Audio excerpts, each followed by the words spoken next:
इसमें शामिल हैं। तो इसमें ज्यादातर जो भी है हम इसको कोशिश कर रहे हैं कि इसको ज्यादा से ज्यादा जो रीजनल लैंग्वेजेस हैं, भाषा हैं, उसमें इसको ट्रांसलेट कर दिया जाए।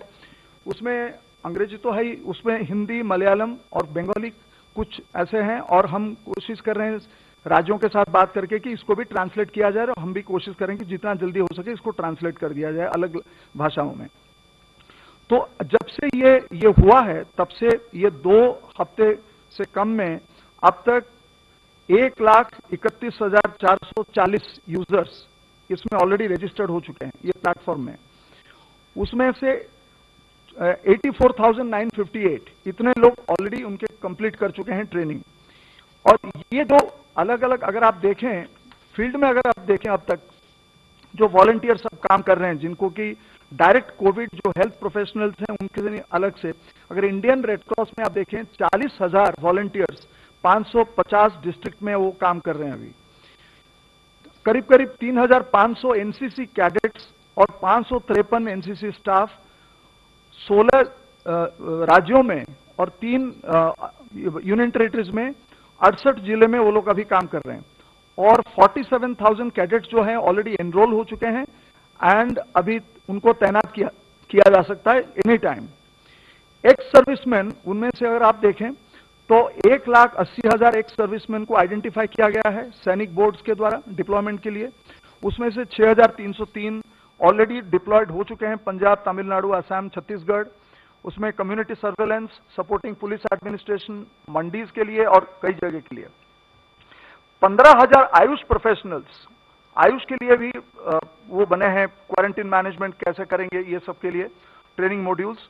उनको करीब करीब 15,000 आयुष प्रोफेशनल्स को 15 स्टेटों में और 2 यूनियन टेरिटरीज में अब तक डिप्लॉय कर वो किए गए हैं। और अभी तक 1 लाख से ज्यादा आयुष प्रोफेशनल्स और 55,000 आयुष स्टूडेंट्स को भी ट्रेनिंग दिया गया है और वो भी रेडी हैं डिप्लॉयमेंट के लिए। अगर आप NYK नेहरू युवक केंद्र जो संस्थान है और NSS है, उनमें अगर वॉलंटियर्स को देखें तो 27 लाख वॉलंटियर्स अब तक काफी जो स्टेट्स में और यूटीज में अभी वो लोगों को, सिविक अथॉरिटीज को अभी हेल्प कर रहे हैं। जैसे लॉकडाउन को कैसे ऑब्जर्व किया जाए, markets, banks, public places, mandi operations, providing food, grocery, medicine to the needy, quarantine families और सैनिटेशन ड्राइव्स में, कंट्रोल रूम में डिस्ट्रिक्ट को। और सबसे बड़ी बात, इस दौरान 18 लाख से ज्यादा नए वॉलंटियर्स इसमें शामिल हुए हैं। पहले जो थे उससे 18 लाख ज्यादा, अभी लास्ट करीब करीब 1 महीने में 18.43 लाख, 18 लाख से ज्यादा न्यू वॉलंटियर्स ज्वाइन किए हैं। उनमें से करीब करीब 42 लाख जो वॉलंटियर्स वो आरोग्य सेतु डाउनलोड किए हैं, और वो भी कोशिश कर रहे हैं कि अपने जो जिनको जानते हैं उस एरिया में सबको बता के आरोग्य सेतु को डाउनलोड करें, और जो बुजुर्ग जो लोग उनको कैसे देखभाल किया जाए उनसे भी वो अभी उसमें काम पे वो लगे हुए हैं। तो ये जो कहना यही है, तात्पर्य यही है कि ये एक महत्वपूर्ण बात है कि ये जो वॉलंटियर्स हैं और जो हेल्थ प्रोफेशनल्स हैं उनको एक ही जगह वन स्टॉप सॉल्यूशन जैसे कहते हैं शॉप ये है, और इनको हम कैपेसिटी बिल्डिंग करके जैसे as per the requirement of the district and the urban local body इनको तैनात किया जा रहा है। धन्यवाद। धन्यवाद। गृह मंत्रालय के प्रवक्ता से प्लीज। जैसा आप सभी को पता है, कोविड-19 से निपटने के लिए संपूर्ण देश में लॉकडाउन को 3 मई तक बढ़ाया गया है, और इस संबंध में गृह मंत्रालय द्वारा 15 अप्रैल को विस्तृत दिशा निर्देश जारी किए गए थे। इन दिशा निर्देशों के अंतर्गत 3 मई तक संपूर्ण देश में कुछ गतिविधियों पर आवश्यक तौर पर रोक लगाई गई थी, परंतु साथ ही जो क्षेत्र हॉटस्पॉट्स तथा कंटेनमेंट जोन में नहीं है, विशेषकर ग्रामीण क्षेत्र, वहां पर अर्थव्यवस्था की दक्षता तथा कृषि कार्यों को कार्यात्मक बनाए रखने के लिए 20 अप्रैल से कुछ एडिशनल एक्टिविटीज की अनुमति दी गई है। राज्यों के भीतर प्रवासी मजदूरों की आवाजाही के लिए भी एक SOP केंद्र सरकार द्वारा सभी राज्यों के साथ साझा किया गया था, ताकि ये मजदूर जिनमें से कई रिलीफ कैंप्स में हैं, वे परमिटेड एक्टिविटीज में सुचारू रूप से रोजगार पा सकें। गृह मंत्रालय राज्य सरकारों के साथ मिलकर लॉकडाउन नियमों के सख्ती से अनुपालन को निरंतर मॉनिटर कर रही है।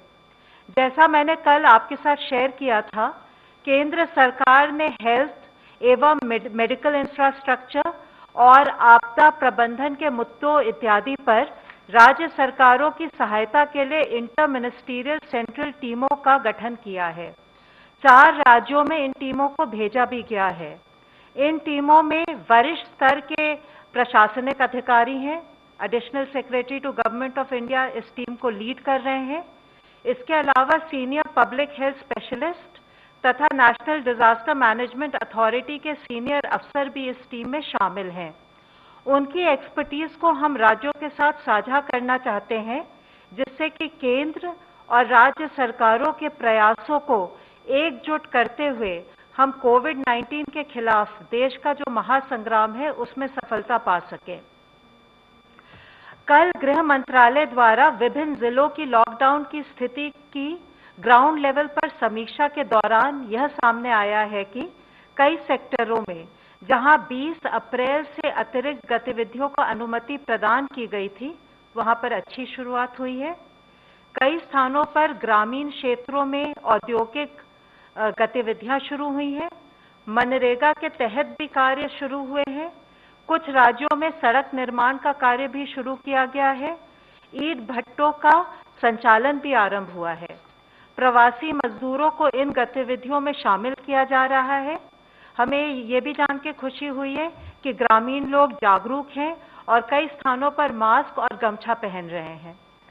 हम उम्मीद करते हैं कि इन व्यवस्थाओं से ग्रामीण अर्थव्यवस्था को गति मिलने के साथ साथ कृषि और मनरेगा गतिविधियों के माध्यम से मजदूरों को रोजगार भी मिलेगा। अंत में मैं एक बार फिर इस बात पर जोर देना चाहूंगी कि लोक हित में लॉकडाउन को सफल बनाने के लिए सभी राष्ट्रीय निर्देशों का पालन करें, जैसे कि सार्वजनिक और कार्यस्थलों पर फेस मास्क पहनना, सोशल डिस्टेंसिंग मेंटेन करना इत्यादि। धन्यवाद। Representative of ICMR, please. हमने कल तक आज तक 4,49,810 सैंपल्स टेस्ट किए हैं। उनमें के 35,852 सैंपल्स जो थे वो कल टेस्ट हुए।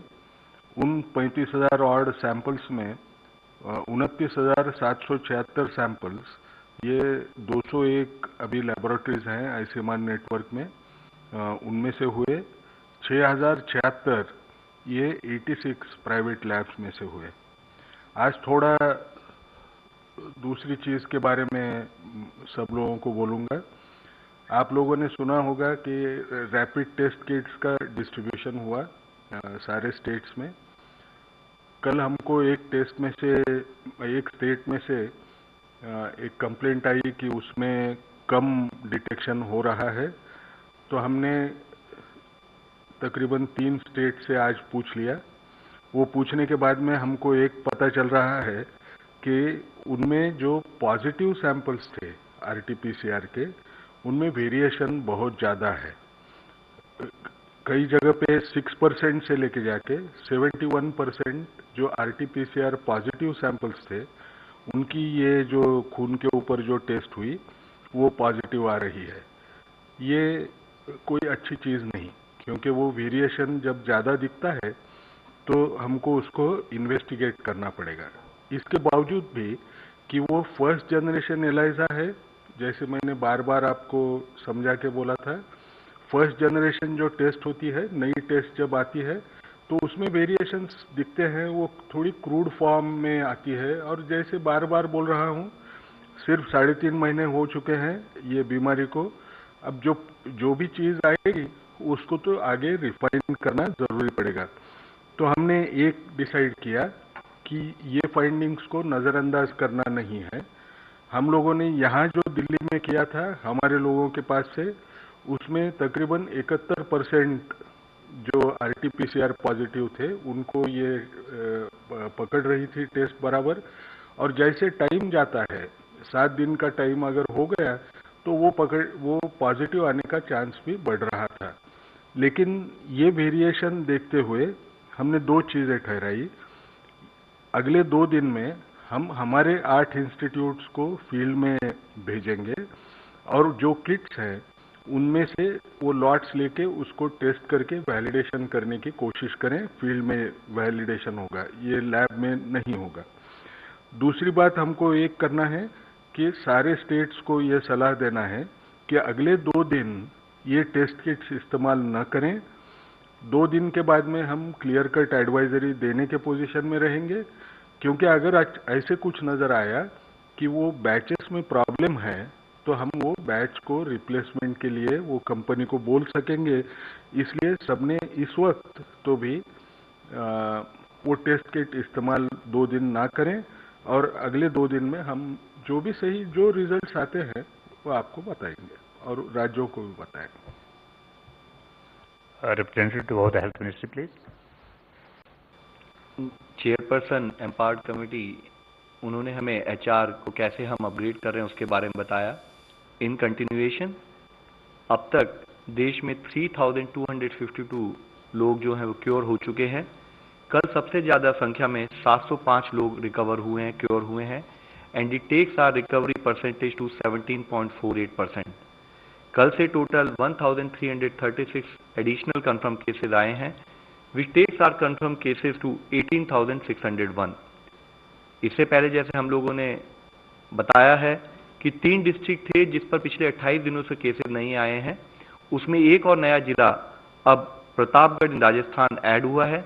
इसके साथ ही टोटल 61 डिस्ट्रिक्ट्स हैं देश में, 23 स्टेट्स और यूनियन टेरिटरीज में, जहां पिछले 14 दिनों से कोई केस नहीं आया है। जो 4 नए जिले इसमें ऐड हुए हैं वह हैं लातूर, उस्मानाबाद, हिंगोली, वाशिम महाराष्ट्र से। इसके साथ ही भिवानी एक जिला था जो पहले हमारी लिस्ट में था, जिसमें पिछले 14 दिनों से केस नहीं आए थे, वहां पर केस रिपोर्ट हुए हैं। इसी के तहत मैं आप सभी से और आपके द्वारा सबसे यही रिक्वेस्ट करूंगा कि सभी जिलों को निरंतर प्रयास करते रहना है कि उनका status in terms of case management maintain रहे और बेटर हो।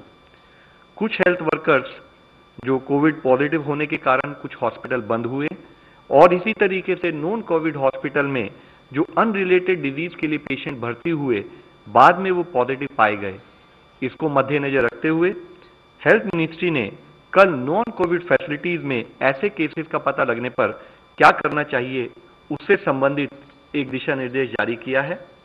इसके तहत हॉस्पिटल्स में ऐसे इश्यूज की मॉनिटरिंग के लिए हॉस्पिटल इन्फेक्शन कंट्रोल कमेटी को रेस्पॉन्सिबल बनाया गया है।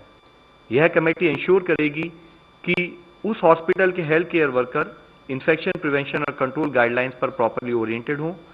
कोई भी अगर पॉजिटिव केस आता है उस हॉस्पिटल में तो वह लोकल हेल्थ अथॉरिटीज को सूचित करें और पेशेंट को उसी हॉस्पिटल के प्रॉपर आइसोलेशन वार्ड में ट्रांसफर करें। अगर ऐसा कोई पेशेंट पाया जाए तो उसको इमीडिएटली मास्क लगाया जाए और एक डेडिकेटेड हेल्थ वर्कर ही उस केस को अटेंड करे, और जब वह अटेंड करे तो वह भी रिक्वायर्ड प्रिकॉशंस ले।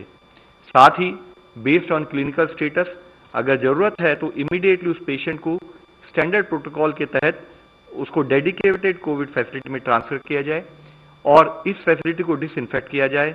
इस फैसिलिटी में वह पेशेंट जिस जिसके कांटेक्ट में आया है उन सबको क्वारंटाइन किया जाए और 14 दिन तक फॉलो किया जाए। उसके जितने भी क्लोज कॉन्टैक्ट्स हैं उनको हाइड्रोक्सिल क्लोरोक्विन प्रोफाइलैक्सिस ट्रीटमेंट पर 7 हफ्ते के लिए उनको रखा जाए। यह सावधानी बरती जाए कि जो भी कॉन्ट्रा इंडिकेशंस हैं हाइड्रोक्सिल क्लोरोक्विन के, उनका ध्यान में रखते हुए उन्हीं पर्टिकुलर लोगों को प्रोफाइलैक्टिक ट्रीटमेंट दिया जाए जो उसके लिए एलिजिबल हैं। अगर इसी सिचुएशन में किसी पेशेंट के साथ साथ कोई हेल्थ केयर वर्कर भी अगर इन्फेक्ट होता है तो उसको रोस्टर से हटाते हुए उसके कॉन्टैक्ट्स को भी 14 दिन के लिए क्वारंटाइन किया जाए और उसको प्रॉपर और इफेक्टिव ट्रीटमेंट प्रोवाइड किया जाए।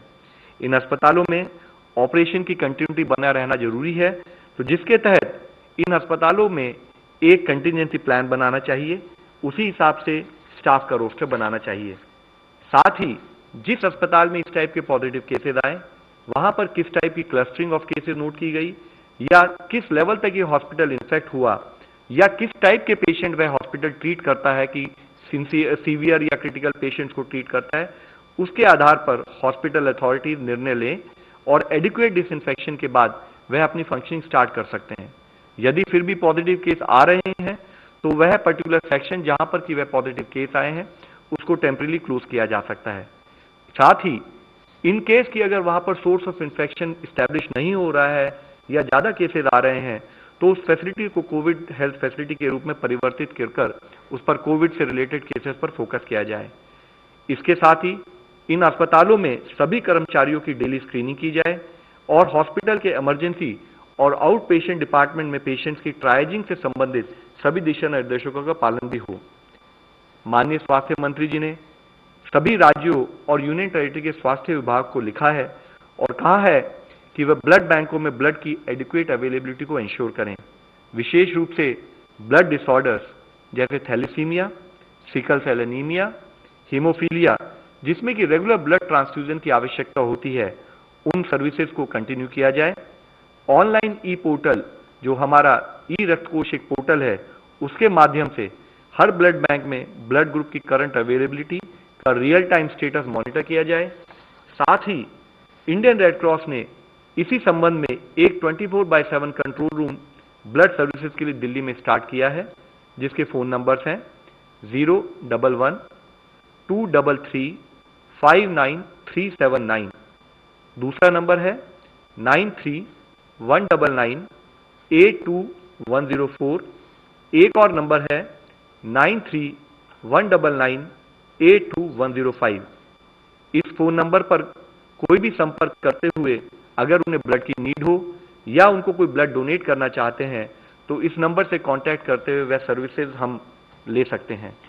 इसके साथ ही एक और फ्रंटियर पर हमारा एक विस्तृत रूप में कार्य चल रहा है। Council of scientific and industrial research critical ill covid patients के मॉर्टेलिटी को कम करने के लिए ड्रग की एफिकेसी को इवैल्यूएट करने के लिए एक रैंडमाइज क्लिनिकल ट्रायल शुरू कर रही है।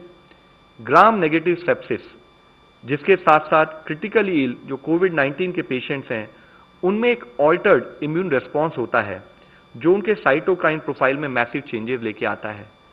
इस ड्रग के द्वारा टेस्टिंग बॉडी के इम्यून सिस्टम को मॉडुलेट किया जा सकता है, यह पाया गया है, जिससे कि साइटोकाइन स्टॉर्म इनहिबिट होता है और मॉर्टेलिटी इन कोविड-19 केसेस और उसकी रिकवरी कम होती है और उसकी रिकवरी बेटर होती है।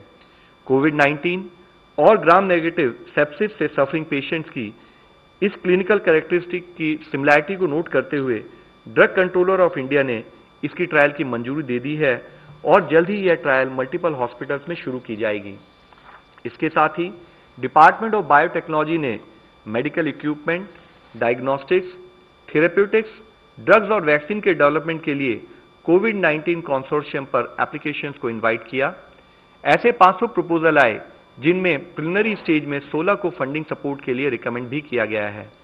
इस मल्टीफेसिटेड अप्रोच के तहत नेशनल बायोफार्मा मिशन के अंडर वैक्सीन कैंडिडेट्स जो डिफरेंट स्टेजेस में डेवलपमेंट में हैं उनको फास्ट ट्रैक किया जा रहा है।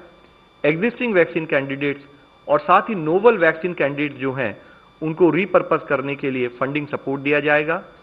कोविड-19 के खिलाफ डीएनए वैक्सीन के डेवलपमेंट के लिए सपोर्ट प्रोवाइड किया जा रहा है। वैक्सीन कैंडिडेट्स जो यूटिलाइज करेंगे inactivated rabies vector, phase 3 human clinical trials of recombinant BCG vaccine, उन पर काम हो रहा है। मॉलिक्यूलर और रैपिड डायग्नोस्टिक किट के देश में प्रोडक्शन के लिए भी सपोर्ट प्रोवाइड किया जा रहा है। हम सबको अवगत है कि जो हमारी ये कोविड के खिलाफ लड़ाई है यह मल्टी फ्रंट पर काम कर रहे हैं, डिफरेंट फ्रंट्स पर काम करते हुए इस लड़ाई को लड़ रहे हैं, जिसमें एक फ्रंट है सोशल डिस्टेंसिंग के द्वारा हम अवॉइड करें, दूसरी तरफ कंटेनमेंट एफर्ट्स पर काम करें, तीसरी तरफ साइंस के फ्रंटियर पर काम करते हुए एक कंबाइंड इंटरवेंशन के रूप में हमें इस लड़ाई को जीतना है। धन्यवाद। रवि सिंह, न्यूज 18।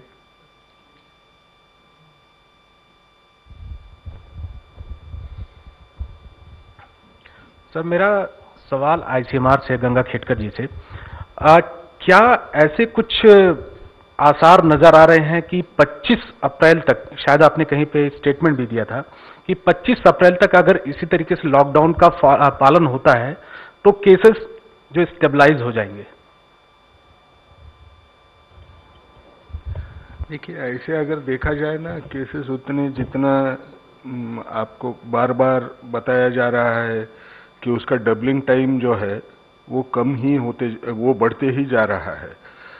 तो एक किस्म से अगर आप देखें तो नंबर ऑफ केसेस बढ़ने के लिए जो एटमॉस्फेयर चाहिए, जिस ढंग के ये चाहिए, वो कम दिखाई दे रहे हैं। अब 25 अप्रैल को कुछ होगा या या 27 अप्रैल को होगा, इतना भविष्य एक्यूरेट बताना बहुत मुश्किल होता है। लेकिन अभी हमको थोड़ा सा उसमें उतनी बढ़त दिखेगी नहीं, ऐसे हमें लगता है। Mr. Sahil, ANI. So my question is for Love sir. So there are patients who are suffering from HIV or cancer, but they are not having COVID. So is the government doing anything to make sure that these people get the medicine? And is there any advisories to the state? We're saying that there should be no hoarding or black marketing of these drugs. I will just add on, like आरोग्य मंत्रालयाच्या